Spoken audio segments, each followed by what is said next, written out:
Europe 1, il est 7h25, Thomas Soto. La morale de l'info, bonjour Raphaël Antoven. Bonjour Thomas. Alors vous revenez ce matin sur les Femen qui ont interrompu seins nus un salon consacré à la femme musulmane à Pontoise au cri de personne ne me soumet, personne ne me possède, je suis mon propre prophète. Oui Thomas, en fait je ne reviens pas tant sur l'interruption elle-même que sur ce qui s'en est suivi. Vous avez vu les images? Ah oui, on voit des hommes qui leur donnent des coups de pied, hein. C'est une mêlée pour le coup. D'hommes Thomas, une quinzaine d'hommes que le courage n'étouffe pas se sont précipités sur la scène au cri de, citation, sale pute, il faut les tuer, et ont roué de coups de pied les Femen qui n'ont dû leur survie qu'à l'intervention de la police.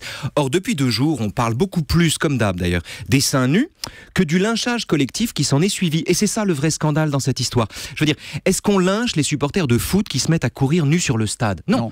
On rigole, on se marre, on les arrête et le jeu reprend. Mais des femmes qui interrompent seins nus un débat dont les Femen disent qu'il portait sur la question de savoir s'il faut ou non battre sa femme, là c'est différent. Ah bah en même temps, du coup, on a eu la réponse à la question que se posaient les débatteurs, hein, oui, la preuve oui. par l'exemple. La preuve par l'exemple, c'est le moins qu'on puisse dire. Au moins, au salon de la femme musulmane, puisque c'est comme ça que ça s'appelait, on est fixé sur le sort que les participants réservent aux femmes qui se déshabillent en public, c'est la mort. Si on les avait laissés faire, les 15 impuissants qui se sont jetés sur la scène, elles seraient mortes. Mais pourquoi tant de haine, Raphaël? Écoutez, j'en sais rien, peut-être l'excitation. Vous vous souvenez du Tartuffe, Thomas? Oui, couvrez ce sein que je ne saurais voir. Par de pareils objets, les âmes sont blessées et cela fait venir de coupables pensées. Mais ce qui est magnifique, c'est la réponse de Frosine à Tartuffe.